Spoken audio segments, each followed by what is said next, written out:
Why should we draft you? I'm a difference maker, a dog.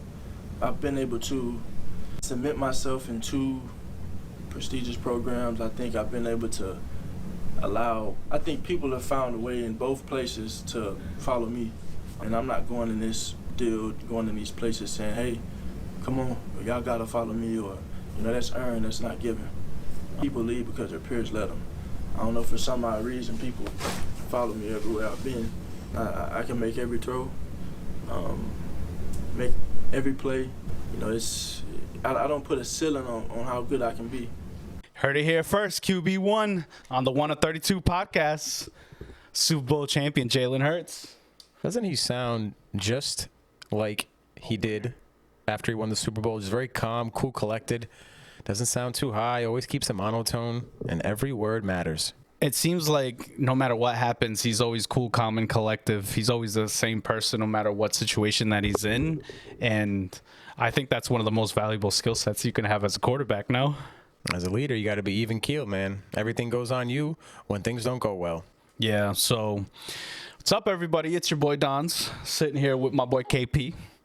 We are excited to do another episode today. We've been doing a little bit of every other week type of schedule for the offseason, so you guys don't get too tired of us, but we also don't want you guys to forget us. So thank you all for watching. Thank you all for being here. Please go follow us on TikTok, Instagram, YouTube, 1 of 32 on the social platforms, and 1 of 32 on YouTube.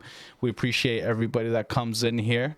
We do have an interesting episode today, I think, a little bit, kind of off topic from what everybody else is speaking of. Maybe not, maybe some crossover here, but we're going all over the league, Dons. Yeah, man, and let's start with the man that deserves all the praise outside of our boy QB1 Jalen Hurts, Saquon Barkley, man. Has there been any news on Saquon? Is there anything going on with Saquon Barkley? Is there something that I'm forgetting? Or first of all, if you're from Philly, if you're a local, I think it was Geno's, right? Geno's what they took over.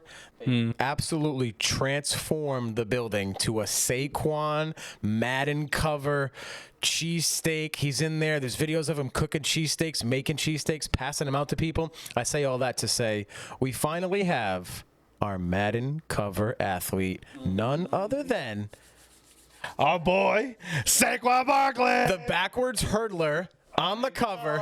Yeah, they got him on the cover doing the backwards hurdle. Of course they do. It is so well deserved for him to get that title. He has been an absolute monster for us. He's been a monster in the league for years. I was going through a bunch of his plays this season. I clicked on YouTube and went through Saquon Barkley's historic performance throughout the season. And which one? It led me to this question, if you had to pick the cover, what play, what situation would you have picked? Would you have picked the backwards hurdle, or do you have something else in mind, or maybe is there anything that you could think of that could even contend for that? I think the fans, your average football fan who saw that play, that's the play of the year last year. But to me, it's the run in the snow against the Rams where he's slapping himself in the head. I know you can't do a motion shot, but maybe a picture of him slapping himself with all the snow behind him.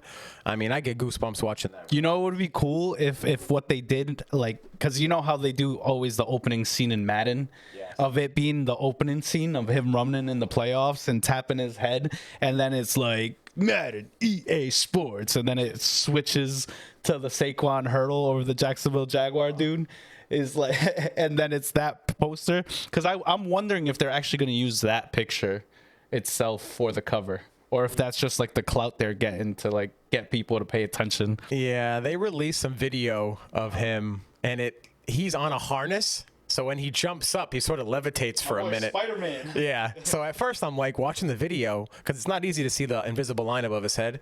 And he looks like he's levitating, Dons, for a second or two. And I said, I know this guy's athletic. I know he dumped over somebody backwards, but for him to be levitating in the air, he must have had some mistakes. Well, yeah, obviously that's the wire harness. I had a hard time, trying to justify another moment of the season being Saquon, having that moment as the cover. There was really nothing else. I could think of the Washington run in the playoffs was amazing. I thought it would be cool if they did the Giants dirty, and they didn't. There was a couple of plays where Saquon just like ran over like secondary players from the Giants, and it wasn't a touchdown, but then it was like a 12-yard. Like, it would be sick to see him sticking that cornerback and having that as the cover too. But I think they made the right choice, and I do want to say that I feel bad, and I don't know about you. I didn't know who the player was on the Jacksonville Jaguars, but he's like forever immortalized. His name is Jarrian Jones. He is Saquon Barkley's personal hurdle. If you could do me a favor, Jarrian Jones, and during the offseason, so Saquon practices hurdling, if you could just set up on the track and just stand there for him so he can keep jumping over you, that would be that would be great. Hurdler. Yeah, that was sick, man. He's a prop. Well deserved. I'm hoping Saquon has another big season. Do you want to talk a little bit about Madden curse here? Like, where do you want to go? Let's talk about it. It's the elephant in the room.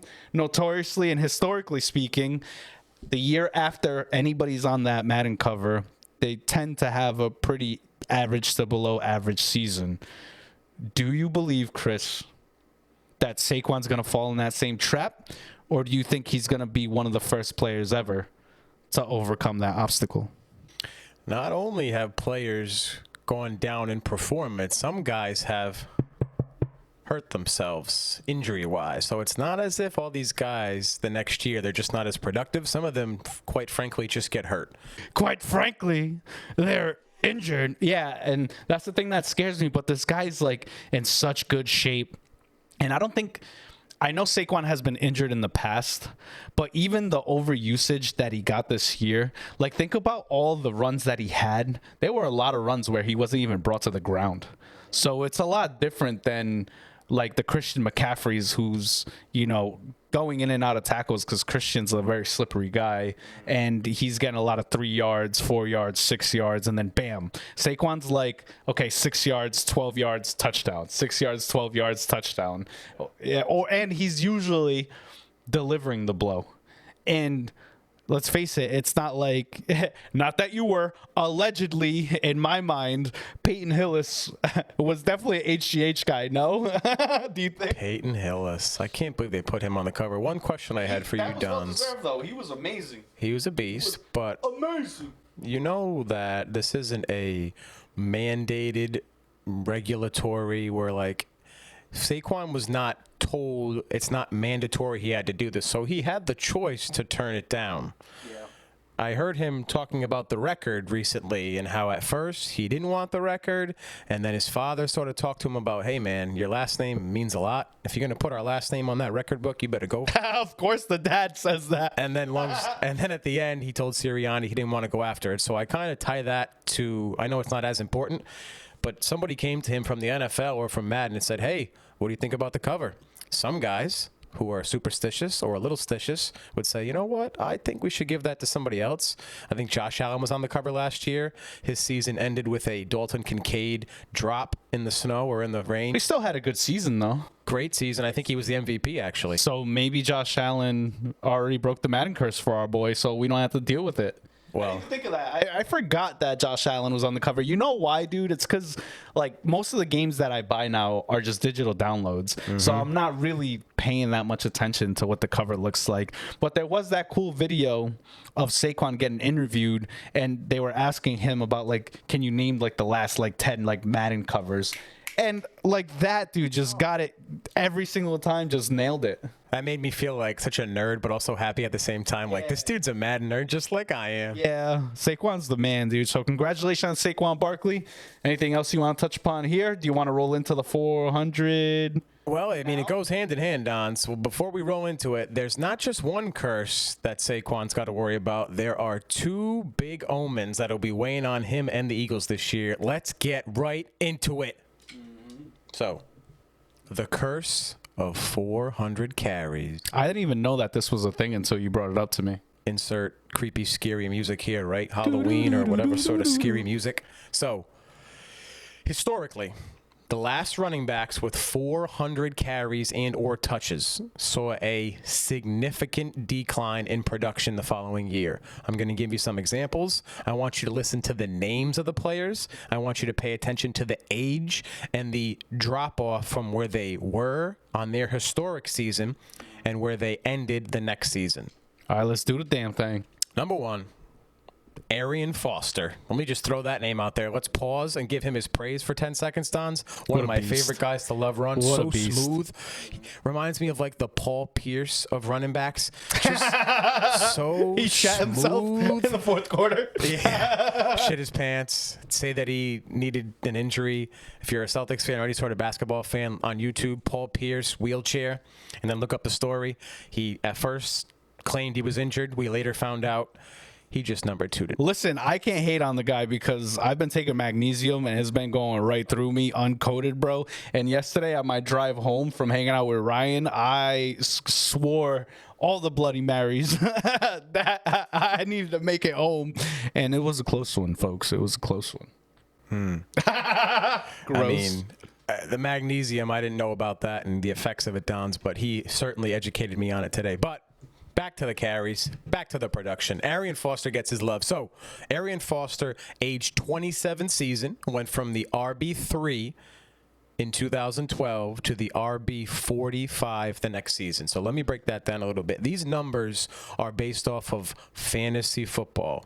Pause. I know fantasy is not reality, but it does track production and things like yards, touchdowns, catches. So let's put a disclaimer on it. This doesn't mean this is the be-all, end-all. This is just production-wise where you ended in regards to being a top 5 back and where you were the next season. Well, I mean, look at Breece Hall. Breece Hall had a bad fantasy year, and he didn't have a great season either. So they do kind of sometimes tie in together. It's not, you're right, Don. I'd say it's about pretty transparent in regards to the big decrease in regards to numbers. So Arian Foster, again, age 27 season, went from the RB3 in 2012 to the running back 45 the next season. Yeah, it's a drastic drop-off. That's only one example, Chris. What do you mean? How about DeMarco Murray, Cowboys and then Eagles running back with Chip Kelly? This was an age 26 season. Went from the RB1 in 2014 down to the running back 15. Now, Dons, if I said to you, Saquon was the 15th best running back, it's not a successful season, but I wouldn't be mad It's about not it. the I'd worst say, yeah, he season didn't have either. a good season. Maybe he missed some time, but RB15 is not terrible. And no disrespect to Kenny Gainwell because you gave it your all. You tried your hardest. But A.J. Dillon as our backup running back, in theory, should be significantly better than what Kenny Gainwell could bring to the table as far as production as a running back. Don't forget about the ship, man. In theory. Mr. Shipley. Remember him last Shipley's year? there too, but He's gonna A.J. get some Dillon's there carries. to be the second running back. He's not there to be, third string. So we've got 2 examples of Arian Foster, age 27, DeMarco Murray, age 26. Next, an old legend, and I'm going to tell you this, Dons. I'm going to say this name, and some people listening are not going to know this guy's name. Eddie George. Age 27 season, went from the RB3 in 2000 to the RB21 the next season. A huge drop-off. Also, back when he played, Dons, if you watched football in the 90s, it was run the ball on first down, run the ball on second down, and sometimes run the ball on third down. Yeah, it was a predominantly running league. Poor Eddie George, man. Not only did his production fall, but then his boy ended up stealing, or his brother ended up stealing all of his money in those financial investments and lost it all. Poor Eddie. I didn't know that. Oh, you didn't know that? I don't know the exact details, so I'm going to say allegedly, but I do know that a large part of his fortune was given to a financial advisor, and they ended up bleeding the guy dry, and he didn't know necessarily the implications of what he was doing financially, and then all of a sudden just all gone, all completely gone. I know he's back on his feet now, and I think he's recovered from it, but how do you lose all those millions of dollars, dude? It was a lot of money to lose, especially for back then, the early 2000s and stuff like, yeah.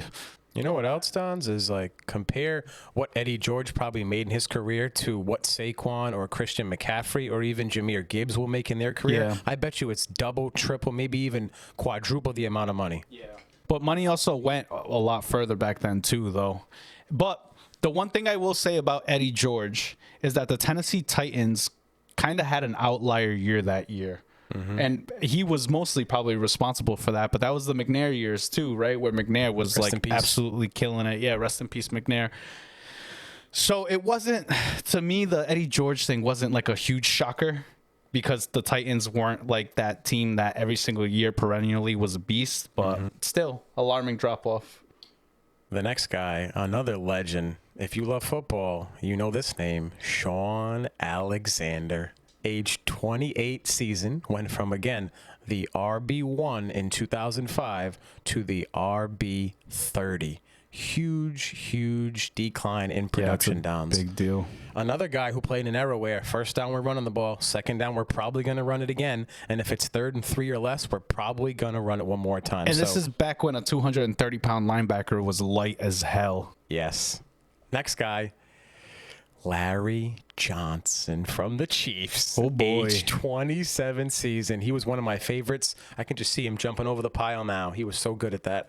Age 27 season, again, from the RB3 in 2006. Oh, yeah. He was the jumper to get the thing over the goal line, right? I And remember that. It was, you know what else? I think we're confusing him and Priest Holmes, dude. Priest Holmes. Yeah, I was going to say, wasn't that Priest Holmes? Priest. Because Priest Holmes took Larry Johnson's job, right? That's Yes, what he happened, did, bro. Yeah, Priest was so good. Another guy who kind of goes like forgotten. Nobody really talks about him anymore. We No. don't see him out doing things in the NFL. But anyway, so Larry Johnson, age 27, from the RB3 in 2006 to the RB40. Talk about a cliff. And last but not least, one of my favorite running backs as a kid. He was routinely on all my Madden teams, Jamal Lewis. Age 21, Dons. Let me repeat. Age 21 went from the RB4 in the year 2000 to the RB26. Jesus, what a fall off. So, I mean, I don't know how many of these guys are in the Hall of Fame, but I would tell you, I'd bet Eddie George is or will be Should Sean be. Alexander and probably Jamal Lewis simply because I think he had a rushing game. With I don't know if Sean 200 Alexander would be in there. 296 yards for Jamal Lewis in one game, which was the record at the time, which I think since has been broken. But Jamal Lewis from RB4 to RB26. So I say all that to say, Saquon last year, over 420 touches. This offseason, he was asked on the Exciting Mike's podcast, hey, what's going on in the offseason? What have you been up to? And we discussed it last time. Saquon said, I've been doing a lot of resting, kicking my feet up and not working out, not lifting heavy because of the workload he had last year, Dons. Is this going to have an effect on Saquon in 2025? I hope not. I mean, the way that science is now, we focus a lot more on recovery. There's a lot more recovery technologies and stuff. So I'm hoping that he's able to persevere and overcome that. But I'd be lying to you if I said I wasn't nervous about this whole thing, because it'd be a real shame to see him take a drastic dip this year. A couple things that I noted I want to discuss with you, sort of throw the idea out there to see where it takes us. We talked about the rest, but will the Birds be more pass heavy in 2025 or simply hand the ball off to other guys on the team? So, Dons, I've got some predictions for you in June. It's June, what, 12th? We've got July, August, 3 months till football, and I'm giving you predictions for 2025 for the Eagles. Do you mind if I give you a quick ad-lib before we get into your predictions? Ad-lib. I wonder how many of these guys, because they were the top and prime of their game those seasons, I wonder how hard those dudes worked in the offseason. Because sometimes you end up smelling yourself a little bit too much and you end up not working as hard in the offseason because you feel like you're that dude and you got it. So I'm curious, like, I agree did with that you. happen? Or, I mean, we'll never know because that was back when, like, social media didn't exist, so we didn't see these day-to-day lives of these people. But how many of these dudes, like, were partying their freaking ass off just like when you win the Super Bowl and the next season you're not as prepared and before you know it's too late to get up to par. So just curious, just a question. Yes, I'm with you on that, Dons. I think what comes to mind for me is like if those guys were doing those things, a.k.a. not working as hard, not in the gym as much, not lifting, they're just not as productive in the offseason. Couldn't we say the same about Saquon? He's not going out drinking every night, but he's certainly not working as hard as he did last offseason, right? He's taking more time off. Well, I did hear him say that instead of lifting heavy, not that he's not working out. He said that he's focusing more on smaller motions, smaller muscles, mobility, and things like that. So I don't picture in any world where Saquon Barkley's out here not working hard. I just don't think that he's out here being a meathead and squatting 600 pounds, because once you get to a certain age, that's just not smart anyways. So I think Saquon is still doing what he needs to do to take care of himself. I hope so too, man. So 2025 predictions in June, Dons. All right, let's get it. Last year, Saquon had 430 carries. I've got him only for 360 this year. That is 76 less carries than 2025. Why? How? Where? When? I think we're going to feed Shipley and Dylan, Dons. I've got each of those guys minimum 25 carries each. So 25 for Shipley, 25 for Dylan, maybe in the 30s. I think when we get to the red zone, you're going to see Saquon come off the field, and Dylan's going to be in there on 2nd and 2, on 3rd and 1, when we're not pushing as much. Yeah. I think we might see less push this year and maybe more running with A.J. Dillon. That's supposedly what he's good at. I don't know why he's on the team other than that. He's not explosive. He doesn't block particularly well. He's been injured. So unless he's productive on the goal line, I don't even see why he's on the team. And then Shipley, he showed us in 2-3 games, not just the blowouts, but he had his spots. He had a big run at the end of the year. I think it was 70 yards. And who's meeting him in the end zone or as soon as he gets to the sideline is Saquon Barkley. So to me, I think we just give the ball to other guys. Yeah, I mean, you say A.J. Dillon isn't like explosive. I actually kind of disagree. He's one of those low-key, shifty dudes. He's not like the fastest cat in the room, but he's good at maneuvering the ball through blocks. He's good at screens. He's good at gaining yards and getting first downs. So while he might not have that same type of explosivity that you're looking for in a change of pace back, I do think he brings a certain skill set, almost like not as good as him, because this is one of the greatest third down backs of all time, but the way Kevin Falk used to be, where Kevin Falk used to be like really efficient and gaining first down yardage. That's what I'm looking for. The magnesium. Yeah. So I don't know. I think AJ could be really good for us. And also I do want to bring up, so in last year, Kenny Gainwell had 75 carries. So in order for Saquon to kind of take less of the load through your theory of carrying those extra 25, it would have to be at least 100 carries for our RB2. Yep. The other thing is I think we're just going to throw the ball more this year. I know the think first so too. 4 games of the year, we were 2-2, sort of questioning what's going on with Kellen Moore here. We're throwing the ball a lot more, and it didn't look as good. Initially, we have the meeting during the bye week with the offensive lineman, and the rest is history with running the ball and Saquon and going for the record or not. But I think this year, for one reason or another, maybe it's Kevin Patullo and his new offense. Maybe it's Hurts and A.J. Brown and Smitty just saying, you know what, Saquon, take a seat for the first half of the season. Let us do some work. Yeah. Well, our boy Elliot Shore Parks did come in during like OTAs, because you know how they get to go see practice and stuff like that. And he's been saying that he's been having outstanding practices and that he's really carrying over that momentum from the Super Bowl into this year. It's another year for Jalen Hurts. So now he's like, I feel like he's an actual vet now in the league. He's like a beginning veteran level. He's not just a young player anymore. So I think that's going to help out a lot. And another thing that I wanted to note, because you just mentioned Kellen Moore being the changeover, I think the Eagles as an organization have always been good as adapting, learning, and overcoming from their prior mistakes. And that's kind of why we've been in the position to be successful here. I almost want to guarantee it. Whoa. I think they knew that Kellen Moore was only going to be here for a year. And I kind of feel like Kevin had kind of been getting groomed to be the offensive coordinator for this season. That's just my thought process. I think when we lost Frank Wright and that was like a big surprise for us, I think that we ended up learning from those mistakes. And I think that was part of a big reason why Doug got fired, is there was nobody on staff to take over for him afterwards, right? And then when Steichen leave, there was nobody to take his spot. So I think that maybe this year we might be a little bit more prepared for that. So hopefully it works out that way. One of the things that you often hear about, I don't want to say defensive-minded coaches, just non-offensive, I guess. Sirianni to me is not like an offensive whiz kid. He's somewhere in the middle. He's a motivator. He's a team guy.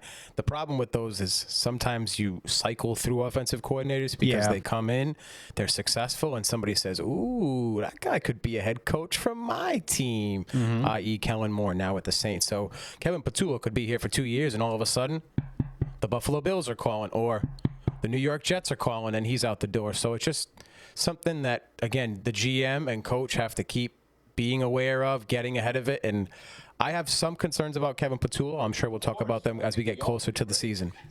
Yeah, I think we all have concerns about Kevin Patullo, but we're in the situation that we're in, so we could only hope for the best. And honestly, if he's bad, he's going to give us a lot to talk about this year. But I hope he does well. You know, I'm rooting for everybody on the squad, and hopefully we don't have that same type of minutia bullshit that we had for a couple of years. So Saquon's got not just the Madden cover working against him, but the curse of 400. We went through all the legendary backs and their drop-off in production. Minus an injury, I don't see how Saquon isn't a top 5, top 10 running back again, unless he's given time off. We are throwing the ball more. I see him being a top 8, top 10 back all over again. Yeah, I'm with you on that. I'm hoping that that's what ends up happening here. Now, as far as Saquon, he's still the man. So I'm really not that concerned. So I think that ties a little bow on this segment, right? Yes, sir. All right, let's move on to something that I feel like I kind of have a problem with.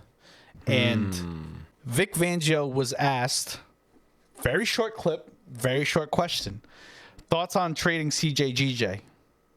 The only thing this man said is that was a salary cap type thing, and how he made that decision, I was fine with it. That's the only thing he said. And then CJGJ's response was, I was a test dummy for them, so now they can be like my science works, or did my skill set make it work? And then he had the little 100% emoji. So he also goes on to say after that, I had 0 issues. People had issues with me, so yeah, let the salary cap be the excuse. Now, CJGJ, as much as I love him as a player, the greatest safety in the world, no. Definitely valuable. I would have loved to have him back. But he now has a track record of being on teams and people not wanting to retain him for one reason or another. And it's not talent and it's not skill. And I'm not saying CJGJ is wrong. I can see myself being in this position and totally being scorned about the way that I'm being treated. But do you think this is a CJGJ overreaction? Or do you think the Eagles are really playing them dirty? I want to go big picture, Dons. Let's go back a couple years. Okay. So he's on the Eagles, and he goes to free agency after the season's over. I think this was after we lost to the Chiefs, I believe. Yeah. So after that season ends, he's got a decision to make. Does he want to sign with the Eagles, or does he want to go with another team? What I heard, what I read is the Eagles wanted to offer him a longer deal, 2, 3, maybe 4 years. Maybe it's a 3-year deal with a 2-year opt-out. Long story short, CJGJ, right or wrong, said to myself, wait a minute, if I take a shorter deal, that's another opportunity to hit free agency and make some more money. So he took it. Which you can't fault him for. He took, well, the other side is you just take the security for 3 years, and 3 years from now, you're still young enough where you're still going to hit free agency. But as we know in the NFL, every year it's like we reset it and they get more money. We reset it and they get more money. So he makes his decision. He goes to Detroit, and unfortunately, he hurts himself very early in the season and misses the majority of, if not the entire season. So sort of a season down the drain. Then he comes back to the Eagles. And what happens then? We'll get into this later, Dons, but did you know he led the team in interceptions with 7? I did not. Led the entire team with 7 interceptions. The guy is all over the place. How about week 2 against Bijan in the hole on 4th down? Absolutely stood him up. How about in the playoffs? Numerous times, big plays against the Rams, big hits against the Rams. I say all that to say, I mean, he's a special player for sure. At the end of the season, when the Eagles won the Super Bowl, and he's a big part of our defense this year, I agree with you, he's not a Hall of Famer, but his attitude, Don's, his willingness to throw his body around the field, to make hits, to make plays. Yes, mentally he isn't the smartest player. He misses plays, i.e. the Super Bowl with Xavier Worthy, where it looks like he's looking in the stands and Worthy catches a touchdown on him.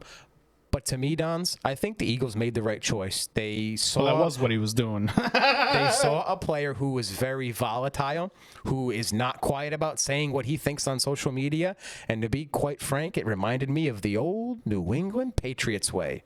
You're going to go on Twitter and run your mouth. You're going to run your mouth to the media. That's fine. When we have a choice to either sign you or to let you go, we're going to let you go. That won't be the main reason, but it is certainly a part of it. So to me, the Texans inherited a fantastic player. He's going to be motivated this year, but the Eagles made the right choice. You think so? But what if our play on the field suffers because of it?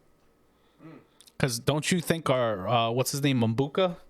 Don't you think he would have benefited tremendously by having a guy like CJGJ there for one more year? I do. But I also could see CJ coming into or talking to his agent being like, you know, you guys lost 2 years ago and now I came back and now we just won. I want my bag. I can just see him asking for more money or thinking he deserves more than the Eagles are willing to pay him. And I think Howie, one of the things he's great at is seeing the forest through the trees. I think the analogy is going to sit here where, yeah, we're going to lose a great player, and yes, we're going to be younger in the secondary with 2 second-year corners and a new safety who's a rookie with Reed Blankenship, who to me is not proven yet. He had a great season last year. He's still very vanilla and up and down for me, very safe. So to me, it would have been great to have as another option, as another safety, but I'm not really upset that he's gone. Well, I feel like Reed has proven himself to be a good safety in this league.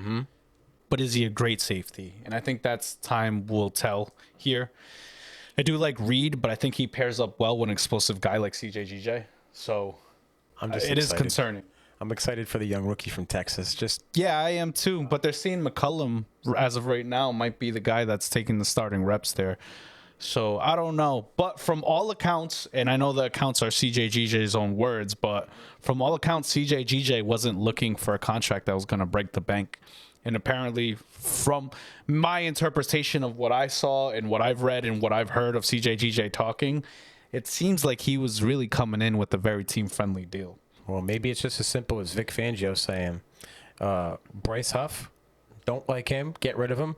And CJGJ, yeah, I could do without him. It's a business. This happens all the time. I feel like hurt people try to hurt people, you know? Do you think that all this animosity coming from CJGJ is just coming from a place of, oh, you guys don't love me? Oh, you want to get rid of me? Now I'm going to start bad-mouthing stuff? Or do you think that he actually has a leg to stand on in the situation? He's like...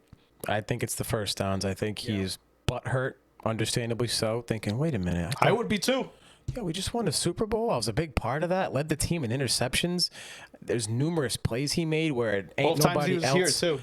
Nobody else on the field is making those hits that he made this year, Dons. Maybe Makuba comes in and is that guy because he is a hard hitter, but I just loved his attitude on the field. I'm sure he held guys accountable, and he's a little wacky. He reminds me of almost a Ron Artest of the Eagles, Dons. He's a little tap, but that's a guy you want on your team. You don't want to play against him. Yeah, I wonder if he felt like he was going to be that next Malcolm Jenkins, that next long-term legendary Eagles great. Like, we went from Dawkins to Jenkins to CJ, and he was like, oh, I'm that dude. And the city loves a good safety. He is Philly, and Dons. so maybe he was just so hurt about losing that. And not that he's not going to be fine. Living in Texas is great. You got a pay increase, bro. You don't got to pay all those taxes. So you're not in a bad situation. You're going to a good team. I wish you nothing but success unless you're playing the Eagles, honestly.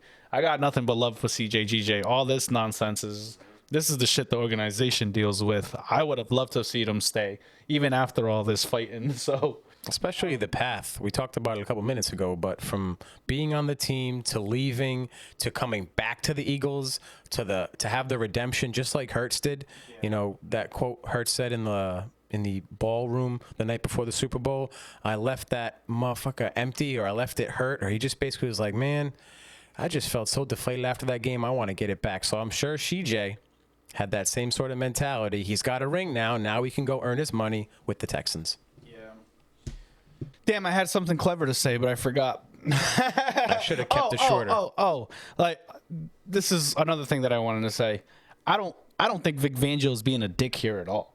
There's nothing that he said that was out of line or out of pocket or disrespectful to CJ.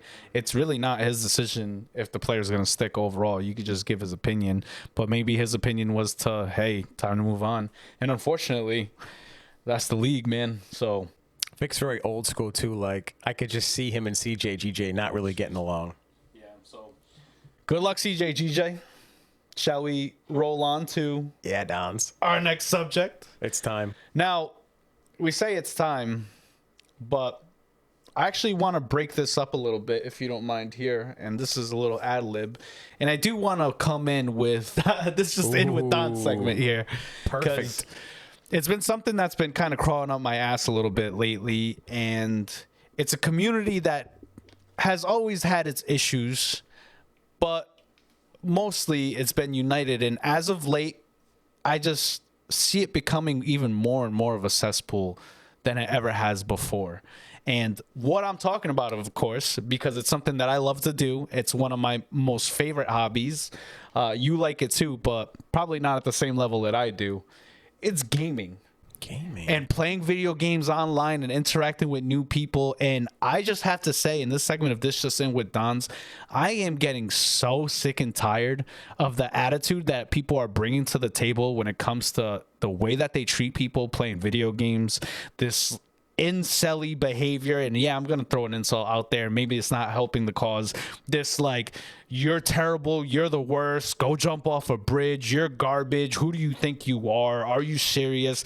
Like, first of all, it's just a video game. It's not that serious. Not to everyone. And if you're playing with me, bro, if you're playing with me, you ain't doing no esports shit. You ain't doing no thing professionally. You might be a streamer, but you're not out here freaking making this like your number one, like, most competitive thing in the world. Like, bro, it's just a game. Sometimes you hit your shots. Sometimes you miss your shots. And I'm not the worst video game. I'm not the best. I'm not the worst. Sometimes I'm miraculously special. Other times I'm 20 out of 20 on the battle royale field and I die first team. That's just the way it goes. But the way people have been treating each other as of late has been atrocious. I think it's something that needs to be self-corrected, because this used to be a place of community where you can really gather and create friendships and create a bond of, you know, working together and stuff like that. But now it's just like so much hate and negativity going out there in the world. And it might be on some soft stuff, and I'm not saying don't talk your trash. There is a point where, like, you can talk your trash, but it ain't that serious, bro. Let it go. And like I said, if you're playing against me and we're playing in the same lobby, bro, you're not playing competitively, so you ain't that dude either. So go touch some grass, go find a new hobby, go find something that can distract you from what you're doing, because you can't let this be your whole world where you think it's okay to treat somebody like a piece of garbage over the dumbest shit in the world.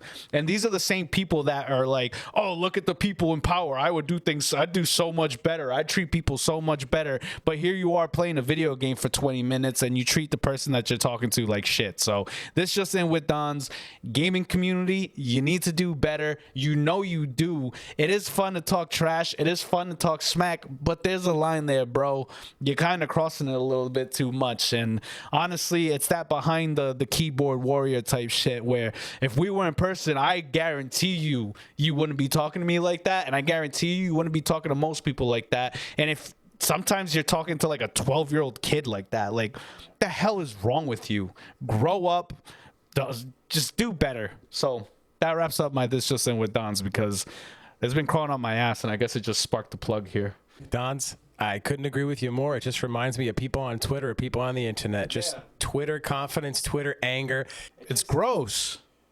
It's a gross behavior, bro. And you're like a growing young man. Like, is that really the type of man you're gonna want to be? Like, that's not manly at all. That's honestly little bitch shit. That's what little bitches do. I don't want to go too deep on it, Dons, but I almost feel like there are some people out there, I think you'll follow me, who, if you chart 24 hours in their day, their happiest moments are when they're playing their video games. I think that is sort of what you hit on with expand your life, have more things to do, touch some earth. I think people either go to work all day and they bust their ass and they come home and they can't wait. I used to have friends and still do. Man, I can't wait to get out and jump on the Call of Duty. I can't wait to get out and jump on the game.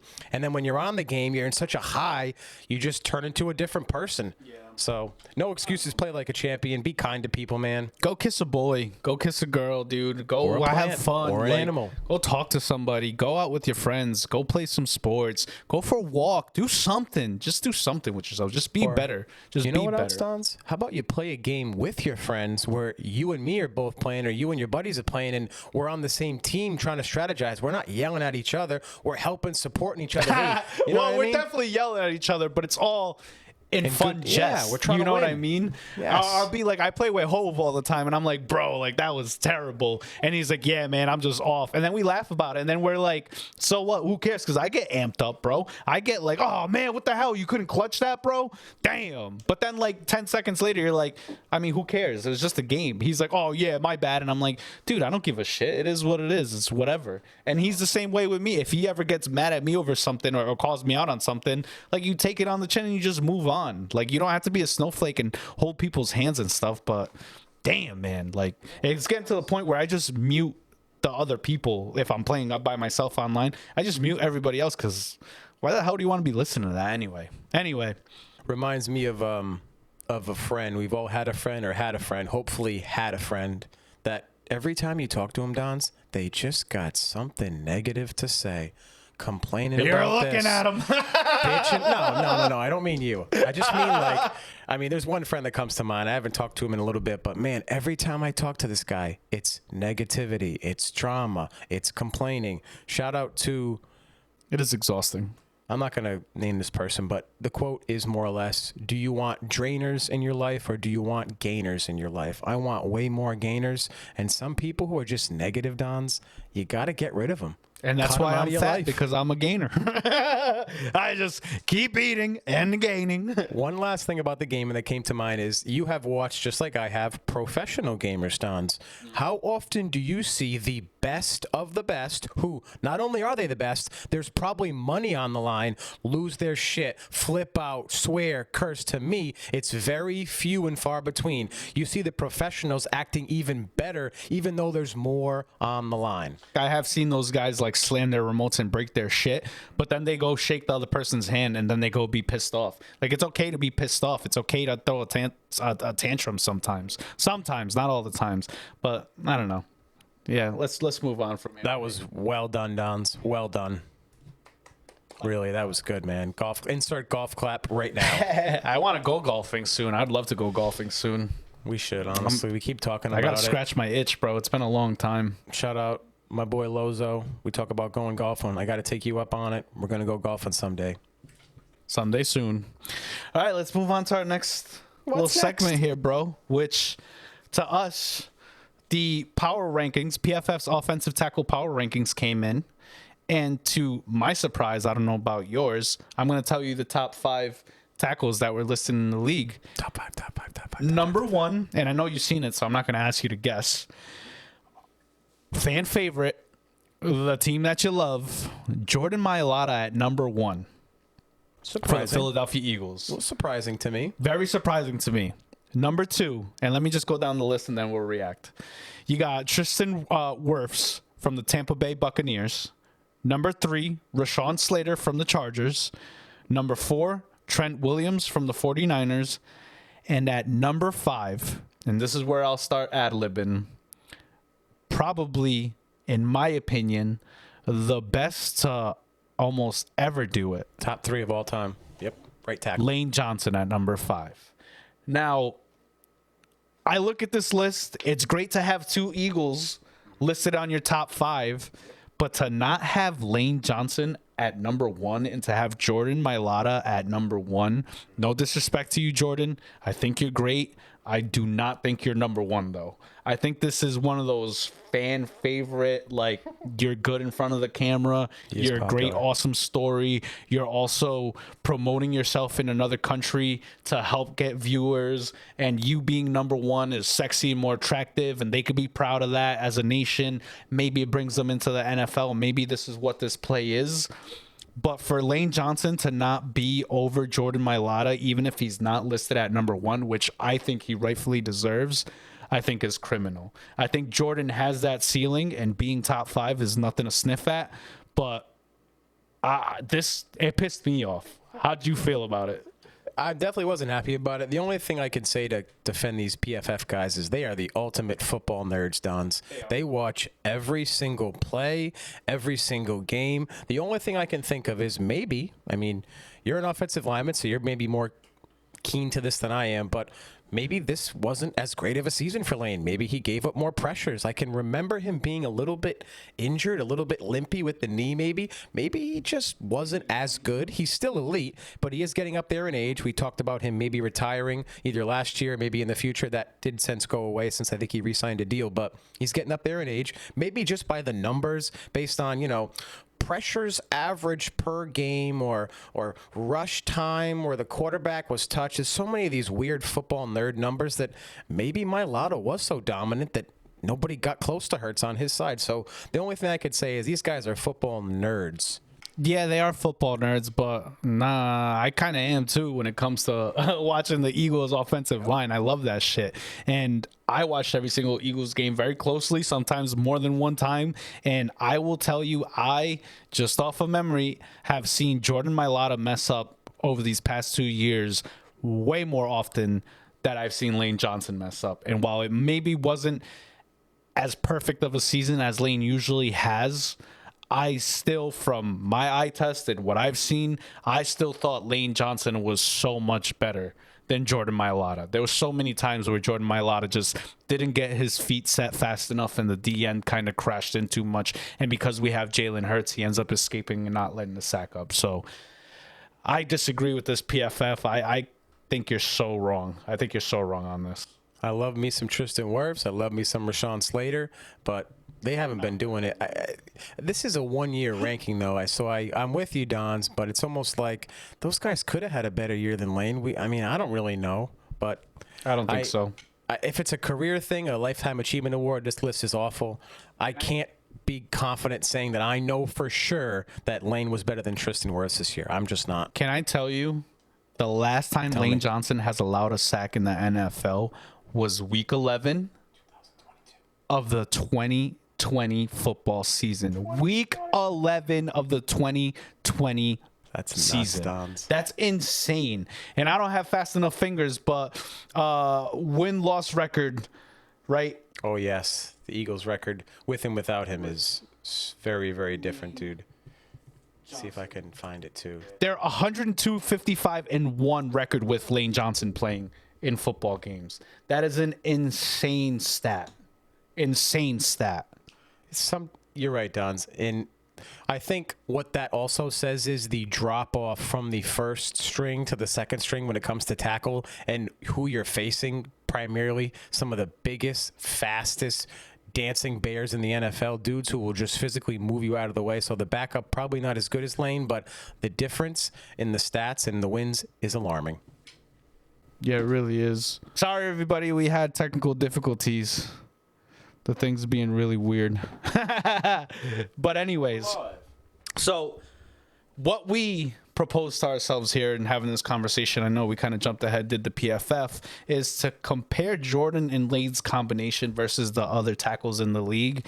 And I went ahead and I did a little bit of research. Then I went into... Give yourself some more credit, man. Some AI questions here, and I asked, what are the top 10 offensive lines in the whole NFL?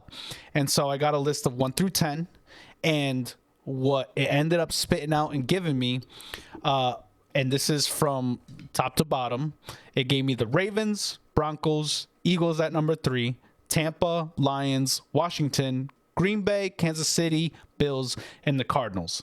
So I went through all 10 of those teams, And what I ended up doing, and maybe this isn't a fair enough sample size to say like this is definitive, and I'm not saying that it is, and obviously I'm looking at it through green colored eyes, but I went through and saw on YouTube the top plays of every single offenses for the 2024 seasons. So as I went through this and was kind of comparing and contrasting and stuff, this is what I saw on my eyes. For the Ravens, 2 tackles, Ronnie Staley and Roger Rosengarten. And pardon me if I'm saying your names wrong, but I'm trying. I saw 2 dudes that are very, very strong, but not as athletic as I would like them to be. So they were a physically dominating presence, but kind of had some trouble staying on their blocks down the field. Stiff as a board. Wasn't as impressed there as far as Lane and Mailata. I thought they kind of a little bit better there. For the Broncos, I saw 2 very aggressive players in Garrett Bowles and Mike McGlindy. Sorry, my handwriting's terrible. But anyways, I saw 2 very aggressive players, but what I also found when I was watching a lot of those highlights is their lower bodies weren't staying underneath them. And to me, that's kind of a criminal, like, we're kind of going to get into a little bit of trouble here with the pass rush, which is why the Broncos kind of struggled with their pass, because I felt like their tackles weren't getting their legs underneath them. I'm going to skip the Eagles because we'll go over that after. For Tampa, I saw 2 tackles in Tristan Wirfs and Luke Godek, I believe it is. I saw very great players, but I saw them being a lot better in pass pro than I did in run protection. And I think that kind of showed in the way that Tampa played, because when Baker was cooking, Tampa was playing great. The Lions, which was reminiscent a lot of the old Patriots, what I ended up seeing was that because they had such fast developing plays and the creativity that Ben Johnson brought to the table of, you know, stumbling on purpose, you know, hooking ladders, doing all these quick shot plays. Not that they didn't, you know, take shots down the field, because of course they did. I felt like that helped them look better than what they really are. Not saying that they're bad players, because Penei Sewell is one of the best tackles in the league and has been for a long time, and Taylor Decker does a great job as well. But again, not as impressed. Washington with Laramie Tunsil and Josh Connerly, I saw most of their highlights being Jaden Daniels running around and buying time. Can't say that they're better than the Eagles. Green Bay with Rasheed Walker and Zach Tom, I felt like solid players at tackles, but I felt like the collective unit for the Green Bay Packers offensive line was a lot stronger, and the way that they worked together made them significantly better than the 2 tackles themselves. Again, none of these tackles that I'm talking about, I'm saying are bad players. They're all great players. I'm just giving you what I saw on the highlights and the things that I remember from watching them play. So the Green Bay Packers, I thought the unit made them collectively so strong that they merit that position because of it. Kansas City was the most mid-tackle play that I have seen out of this whole list. Jalen Moore and Jawan Taylor, they're having a lot of inconsistency issues. I know they had some injuries. One of their tackles, I forgot who it was. I think maybe it was Moore, has a lot of penalties on him, so he's holding a lot, which to me, as a former offensive line coach, and hopefully will be in the future again, but as an offensive line coach means that you're a little bit lazy with your feet and you maybe a little bit too aggressive with your upper body and not bringing your legs underneath you, so you're getting those holds, you're getting those grabs, maybe you're not fast enough off the ball. That's stuff that he needs to work on, and if he can correct those things, he will be one of the best. He'll probably be in that top 5 list, you know, soon to come if he ends up fixing those, but not impressed. The Bills with Deion Dawkins and Spencer Brown, I think these 2 were the closest to Lane and Mailata, with Deion Dawkins being such an absolute just refrigerator, walk-in closet type motherfucker. Like, this guy can block the doors out of I'm not going to say that, but Cut it out. Take it out. Not going to say that he could have blown the doors off.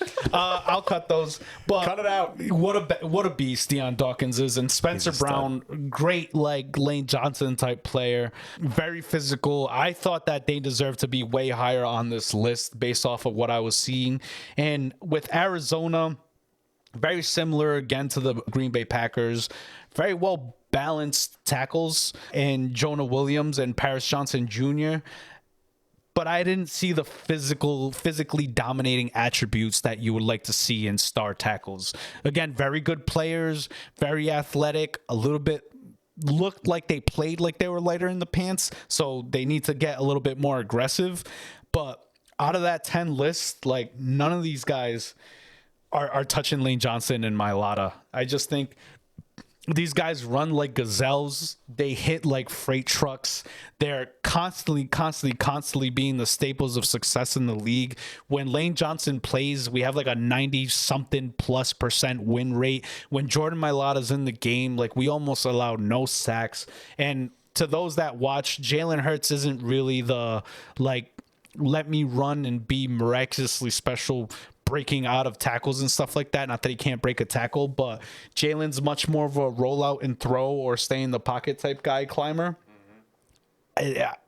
It's not like Washington where I was comparing and I just see Jaden Daniels doing miraculous shit and buying so much more time. I just don't think these guys really just hold up to Lane Johnson and Jordan Mailata. So I do think, just based off my assessment, and again, you know, it was 15 minutes clips of 10 teams, so it's not like I watched the whole season. I could be wrong. If you want to give me your arguments to why you think your guys are better, I would love to hear them. Get in the comments. I'm not saying I'm a genius. I'm not saying that I know it all. These are just all my opinions. Let's talk about it, because I would love to even learn from you guys that are fans from other people about, you know, why I'm wrong or why you feel like these guys are better or why my assessment is completely wrong, whatever. But as far as line, I don't think anybody is better than Lane Johnson and Jordan Mailata. Two things come to mind to me, Dons. Number one, all those teams you read off, pretty sure all of them made the playoffs except for the Cardinals. So if you have a good offensive line, you're going to be a good team. Yep. The other thing is mobile quarterbacks is what I'm thinking of. I'm seeing Jalen Hurts. I'm seeing Josh Allen.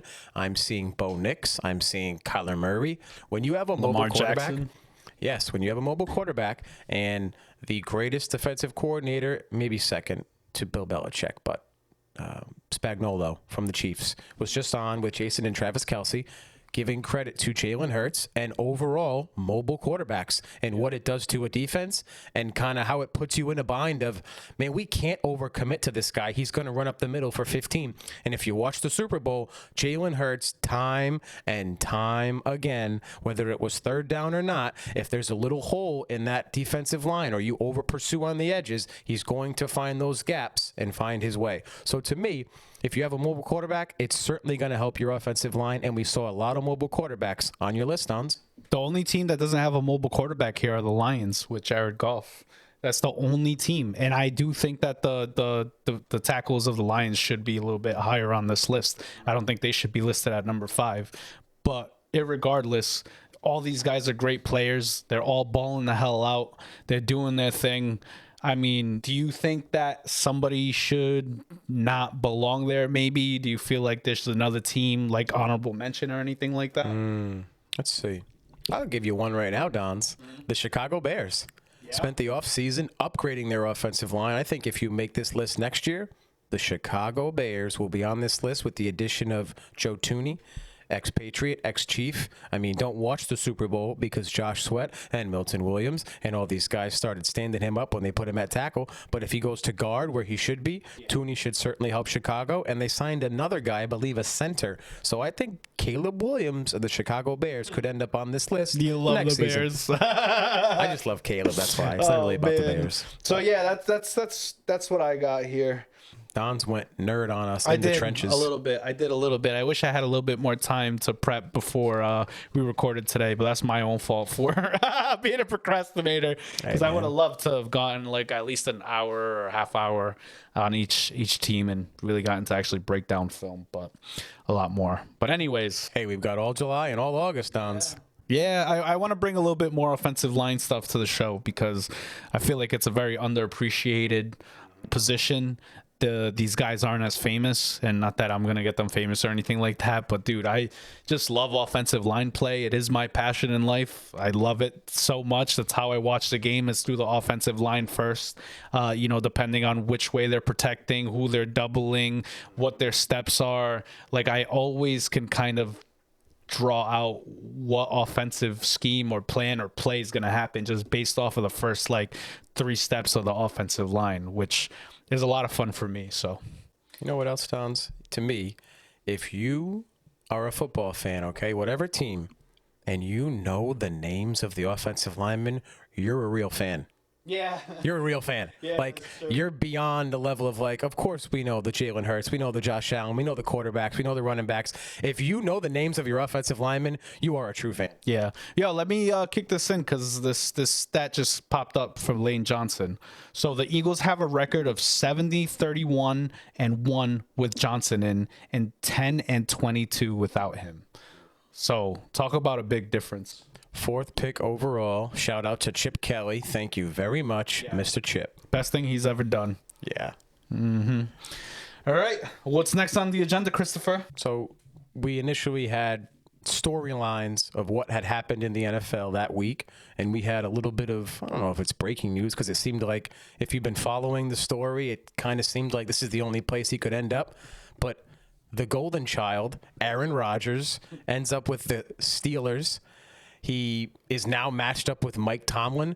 You talk about 2, to me, very different human beings and very different individuals, the way they communicate, the way they go about their day, what their, shouldn't say values and morals are, because I don't know those things, but just how they portray themselves to the media, very different. I'm very excited to see how their relationship is. But, Don's, the Pittsburgh Steelers have another Hall of Famer at quarterback now. Terry Bradshaw, Ben Roethlisberger, and now this guy. No, he hasn't been there for a long time, but if you're a Steelers fan, after what you had to go through the past couple years, there are Justin Fields fans out there. There are Russell Wilson fans out there. I didn't even think about Russell, but another Hall of Fame quarterback. But some people are Justin Fields fans. I am not. To me, this is a big step up for the Pittsburgh Steelers. So, crosstown rivals. We had to talk about the other team from Pennsylvania, the little brother of Pennsylvania, the Steelers. Dons, what's going to happen with Pittsburgh this year? Are they going to the playoffs? This is the last chance that I'm giving Aaron Rodgers to believe into him. I'm completely okay with him taking 2 years to be healed from his Achilles injury. It's really shitty what happened to him. Historically speaking, the year after an Achilles injury, the player's usually not as good as what they were before. It's a rehab that I think does truly take 2 years.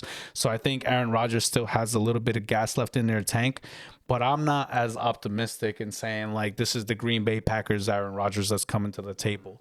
The only other quarterbacks that have ever done this late has been, I believe, Tom Brady, who obviously won a Super Bowl with Tampa Bay, and I want to say Vinny Testaverde being one of the other quarterbacks that made it super old, but I don't know if he made it into his 40s. I got another name for you, Downs. Who?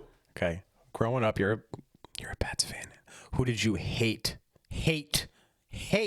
as a Patriots fan every time you go to Indianapolis? Oh, my bad. Peyton Manning, of course.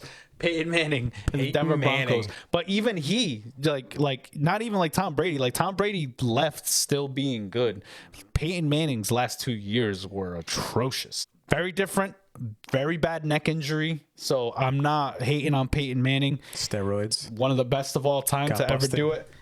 Blamed it on his wife. Great Said his player, wife ordered those. We both know better. This is the last chance for me, Aaron. I know Aaron Rodgers doesn't give a shit about that, but I think the Steelers are kind of, I don't know. I think this is a Mike Tomlin play, maybe, where, because I was talking about it, Mike Tomlin has been, I think, a little too average as of late. I think it was 2016 the last time they won a playoff game or something like that. I thought I heard Stephen A. Smith saying on First Take the other day. I think this might be maybe Mike Tomlin's last hurrah if they don't get it together. If they have another 500 or subpar season, I think we're going to see a head coaching change there. He's putting his last 2 quarters in the Aaron Rodgers gumball machine. I really am. And what is going to come out, Dons? Really? You know those old machines where the long spiral and the ball's going down. And it feels like as a kid, you're like, oh, my God, get this thing out. I can't wait to chew on it. I hope he does well. You pop it in, Dons, and it's like, oh, this gumball must have been here for 10 years. It's disgusting. I can't even chew it. I do hope Aaron Rodgers does well. It would be a great story to see. I think Aaron Rodgers gets a little bit too much hate in this league as far as him being like a bad person or all this bullshit narratives. Dude's just a quarterback who's been the man his whole life. Cut him some slack. You know what else, Dons? What? We're going to take a page out of Josh Allen's book. If you paid attention to Josh Allen last year, the biggest change from him to me is what? He would go to all of his media sessions in a good mood. And why was he in a good mood, Dons? Oh, he happened to just get engaged to one of the most beautiful women on the earth. True. And it's not about the woman and how she looks. It's simply about when he goes home now, he is at peace. He has a queen. He has someone to support him. I can't think of her name, but I've seen her in numerous advertisements. It's not Danica Patrick, is it? I don't know why that name's popping up in my head. No, Danica Patrick was dating Rodgers back in the day. This is Josh Allen. I think it's Haley Bieber. Haley Bieber, for some reason, that's not right. But anyway, Josh Allen last year transformed, and to me, it was just his demeanor. He was more relieved, more relaxed, happier. I don't know if you know this, Dons, but Aaron Rodgers announced he got married this year. Yeah, congratulations, dude. As a guy who... Congratulations to the wife. Let's not go down the personal history of Aaron Rodgers, but just a guy who's routinely known for doesn't have great relationships with his family. Now, I do have to defend him. His family was very, very religious and was against premarital sex. He was not on board with that. The other thing is supposedly his brother leaked information about him when he went on some reality show. So there's two sides to every story, but Rodgers has taken a lot of heat about, well, he doesn't get along with his family, doesn't talk to his family, he must be a bad guy. I see both sides. At the end of the day, the guy's married now. Is there some thought, Dons, that maybe he's a different player now because his home life is more quiet and peaceful, and maybe he goes home and he just focuses on the wife instead of worrying about whatever else he was. Well, maybe, who knows if peace is what brings good play. Maybe the anger and rage is what does it for him. All I'm saying is once Carson Wentz had his family, he went downhill completely. So it's a double, like, it can be good, it can be bad, because you start caring about things differently. And I don't blame anybody in any position to be like, oh, fuck my job, I love my family. Or just, they're way more important. I'm going to say this quietly, but there's more to life than football, right? Anyway, no. So the other thing about the other thing about Rodgers, Dons, is we have to talk about not only where he's playing, the AFC. So let's just quickly go through the teams and just find out if we can find a spot for the Steelers in the playoffs. Okay. Chiefs, Ravens, Bills, Bengals, or I'm going to put the Bengals in there. I would make them like a tier B, but I get what you're saying. With Joe Burrow and Higgins and Chase, no, they don't have a defense. I think you and I could start on their defense right now, Dons, but that offense is going to be humming this year. Yeah, it should be. Did you hear about the Bengals first-round pick and that they won't re-sign him? And it might get to the point where he doesn't play and he gets redrafted next year. That's crazy. The Steelers have an opportunity to make it in with not necessarily just winning the division. I know that's the goal. They can easily be a wild card team. And if Aaron Rodgers is bringing shit to the table and he's playing really well, they can be a team that makes a playoff run here. Because I'm not scared of the Chargers, not scared of the Broncos. I've got some names for you. What other team? So Houston Texans, Los Angeles Chargers, Denver Broncos. Are those teams better than the Steelers, or could the Steelers somehow sneak into? The Texans are better than the Steelers, yes, but those other teams, no. They're like, I would put them in the same bracket.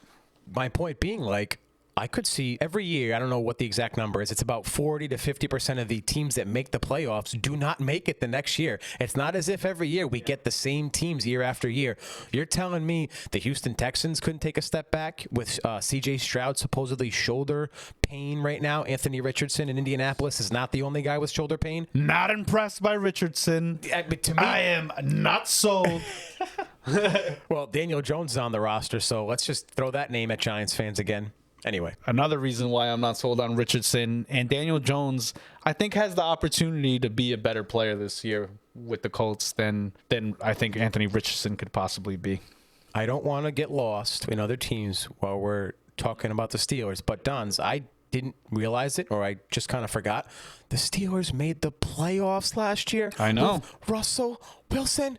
You're telling me Rodgers not upgrade over him? Now, one of my favorite things about Twitter, we just talked about how Twitter is a cesspool and how negative it is. One of the things I love about it, Dons, is all the football people, they put up a bunch of film. Yeah. So last year, there was about a 3-minute clip Baldy.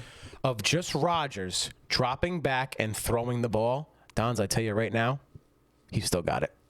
Yeah. He still got the zip, dude. He still has zip in his ball. He still got the juice. Is he gonna be that? Again, it's that like Jalen Hurts factor. It's the things, the intangibles that you don't see, where you just create a winner. You know, you just create a winner. And I think that him and Tomlin are a good combination. And I can't tell you, and I actually wanted to ask you, and this might sidetrack us a little bit, but go ahead, actually, because it seems like you have something exciting to say. Dons, we freaking forgot about it. How about in the Super Bowl? I think I was in high school. Rodgers versus Tomlin, Packers Steelers. One of my favorite catches of all time. Yeah. I mean, a historic Super Bowl. Now those guys are going to team up together. So I was looking at the playoffs teams, and a little article popped up about, there's a reuniting going on with Rodgers and Tomlin, and I realized, oh my God, they did play against each other. But I digress. So I saw a picture the other day of Mike Tomlin hugging Aaron Rodgers in his Jets uniform. And off to the side was Russell Wilson, and behind him was Justin Fields, like just kind of looking like, what the hell? And like these two were playing grab ass a little too friendly for my liking. I say that to say this. I get that these guys are making millions of dollars, but they're still human beings, and the human element will always take over. And that's their normal, right? That money that they're making is their normal. I know we all want to set these expectations for them to do great, and I get that. But as humans, I do kind of feel bad for these dudes, because people like Justin Fields, Russell Wilson were always seen as, you know, the golden apple from the tree, bro. The shiny toy that needs to be praised and put on the pedestal. And it's just a little messed up how quick people are to throw away their shiny object for even shinier and brighter new toy. What's the new one? So I do kind of feel bad for these dudes sometimes, where I like just see the expression on their face and like how psychologically they must struggle through some of this shit of like, for the first time in their lives, like please believe, normal people, we've been dealing with rejection since before we even got into kindergarten. Like these dudes have been the belle of the ball for their entire lives until now. That must be really hard for these guys to kind of deal with, some more than others. Justin Fields, I agree with. Russell Wilson, not so much, because Russell went to, I think, 2 or 3 different colleges. He went through a lot of adversity. I think he was at Wisconsin, and then he went to another school. But long story short, still the dude, right? You know, he wasn't going to be the starter, so he was one of the first quarterbacks to do the old, like, wait a minute, I'm not just going to sit and be a quarterback, being a backup for 2-3 years. I want to go to another team and go be a starter. He did that. Then he gets drafted. Remember, he goes to the Seahawks, and who do they sign? Packers fans, you remember this name, Matthew Flynn. 6 touchdowns in a game, I think. They sign him for huge money. All of a sudden, Flynn was so bad. Yeah, all of a sudden, 3-4 weeks into training camp, I'm reading and we're hearing, wait a minute, this guy, Russell Wilson, is taking over. So I'm with you on Fields, the golden child, the apple of the ball, the apple of the eye, whatever. Yeah. But Wilson had to bust his ass. But I am talking more in generalities. Russell Wilson just happened to be in the picture, and so like I thought about it. But like a lot of these quarterbacks, like picture like Zach Wilson, He's on the Dolphins now. Yeah. You know what, dude? I saw something of like, notable changes for players to different teams. And Zach Wilson, I was on the list, and I was like, who cares, dude? Like, why is he even on this list? Like, who gives a shit? Anyways. But it would be, I mean, this is just, imagine if Tua repeats what he normally does, which is not be available, and Wilson comes in and rejuvenates his career, Dons, would you rather see Richardson rejuvenate his career or Zach Wilson? If I told you one of them, Dons, no matter what you say, one of these guys is winning 10 games and going to the playoffs, who is more likely to do it? Trey Lance, get him off the Cowboys. I'd I'd rather try to believe in Trey Lance. Poor guy. Yeah. Poor guy got the short end of the stick everywhere he went since he's been in the league. Yes. Well, that was good, dude. That was good. That was fun. Okay, so, I mean, there's so many places we can go next. What do you want to do, Don? Do you want to close it off with your 5 questions? We'll do everything else another time, or I think that'd be cool. I hear you when we talk about sometimes the episodes are too long. I'm like, if we keep going, we're going to get to 2 hours, dude. Yeah, maybe. You think your 5 questions will get us to 2 hours? No, these are quick. Yeah, let's just get it. Let's knock it out the park, kid. Okay, here we go. So, all right, we're going to more or less. And also, I want to talk about this bad babe. I know you probably can't see, but the new owners of the Indianapolis Colts, if you're single, give me a call, girl. Sorry, Sam. Don't worry, she doesn't listen. It's fine. For the money, she's a baddie. She's never going to listen, Dons. It's fine. Anyway, so what I did, Dons, is instead of doing what I did the last couple weeks of are you in the huddle or on the sideline, we're going to go back to the old over-under, Dons. Some of these are over-unders. Some of them are not. These are just questions that, quite honestly, I sat to myself and I said, what kind of questions do I want to come up with for Dons? Because he is a gambling guy. He loves his over-under. So let's give him some questions. So number 1, Jalen Hurts finished last season with 18 passing touchdowns and only 5 interceptions. With the curse of 400 carries looming around Saquon, new offensive coordinator in town, Kevin Patullo, and maybe defenses focusing more on stopping the run and forcing Hurts to take more chances. Over under 20 passing touchdowns for Jalen Hurts in 2025. I think over this year. I think this is a year he's going to step up big time. Not only that, I think we're going to need him to because I just don't expect the run game to be as impressive. Or I quite frankly think we're just going to, as a team, we're going to say, you know what? Right or wrong, Dons, I could see this happening. Like, you know what? It's time to believe in Jalen. He's gotten us to 2 Super Bowls. He's won us a Super Bowl. Now he's going to be throwing the ball 28, 34 times a game instead of 18, 15, 21, 12. I could see him throwing the ball a lot more. I'd be happy at the 25, 28 range. Me too. That's where I think he's at his best, Dons. Number 2, despite all the headlines and noise he makes on and off the field, Dons, none other than C.J. Gardner-Johnson led the Eagles in interceptions in 2024. Over or under 7 interceptions for any Eagles player on defense this upcoming season. 7's that's a lot number, Dons. That's a lot. 7 is a lot. Patrick Surtain, some of the safeties. If all goes well, the player that's going to be closest to getting this number is going to be Keely Ringo. Ooh. But I think Keely Ringo will get 6. I'm going under. Let's go, dude. I think Keely has the potential to go over, but I'm going to call under. And I think he's going to hit 6. Quinion, I think, had his first interception late in the season, or only ended up with 1 or 2, but he's a guy where I could see, like, they're going to put more on his plate. He's going to be facing a lot more number 1 receivers, I think. He could be a guy who gets there, but that's a good one, Don. So number 3, we know the top 2 weapons on the outside for the Philadelphia Eagles, A.J. Brown and Smitty. But last season, none other than Dallas Goedert was 3rd in receptions for the Birds with 42 catches on a very, very efficient 52 targets. Quite frankly, Dons, who will be the 3rd option or the 3rd best option in 2025? Is it Saquon? Is it Goddard again? Is it some unknown? Is it a guy we trade for or we pick up?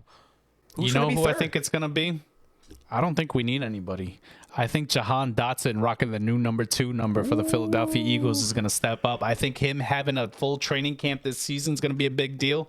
And if you remember last season, there wasn't a lot of times where they went to Dotson and he didn't, produce for them.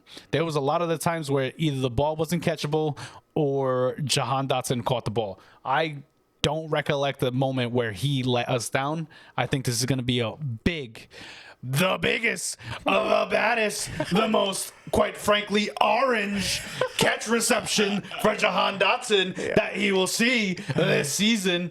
I think Dotson's going to take that spot. Another guy who first-round pick from Washington traded in the division, which you very rarely see. I think of Donovan McNabb going the other way. Showed up big on the Super Bowl for us, too. Yeah, if only they would have given that touchdown, man. I wish. Even so, what? We still scored that tutty. I know. That was a great play by him. I love watching the tush push. I was so amped when they said, "Oh, he's down at the half-yard line." I jumped off the couch and said, "You know what's coming next, folks? It's the tush push." Anyway, number 4. This is simple, Dons.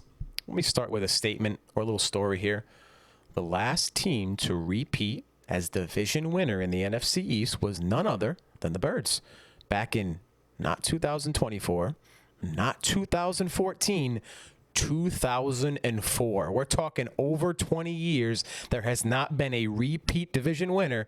Dons, are the Birds repeating as division winners? 1,000% we are. If we don't, we've traded A.J. Brown and Saquon Barkley's gotten injured. We are going to break the curse this year. We're going to dominate the NFC East. We will lose one game. It's going to be to the Giants. And it's going to be because it's an end of the season game and we don't have to play our players. We're repeating. Book it. What's next? Book it. Last one. This is an easy one, Dons. Over, under 2.5 playoff wins for the Birds in 2025. So 2's not enough. We need 3, Dons. Are you going over or under? That would mean Yeah. we're going to the Super Bowl again. Well, if we win wild card, let's say we don't get the bye. You win the wild card, then you win the divisional, then you win. So, you know what I mean? It would You have could to be go- Super Bowl. It would have to be Super Bowl. Well, if you say 2, then we're going to the AFC Championship and lose. And if you say 3, we could make the Super Bowl and lose, I guess, right? Yeah, I hear you. I believe in us, and I think I have high expectations for us. So I'm going to go over. Let's go. Don says gonna we're go going over. back to the big game, baby. back to the ship. To the There's NFC no Championship. motherfucking iceberg on this Titanic route. Wouldn't it be nice if we could host it again, too? That'd be nice. Another game in Philly. But that is this 5 That would be questions tight. for Doms. That was dope, dude. Well, everybody, thank you. We love you. I know it's a long episode, but so what? We're here. We're fat. I'm Birds. kind of queer. Hey, I'm not fat. Don't say I that. said I'm fat. I didn't say you're fat. No, you said we're fat. Anyways, Don't say that. We're cutting that out. follow us Twitter, Instagram, YouTube. Bye. Go Birds.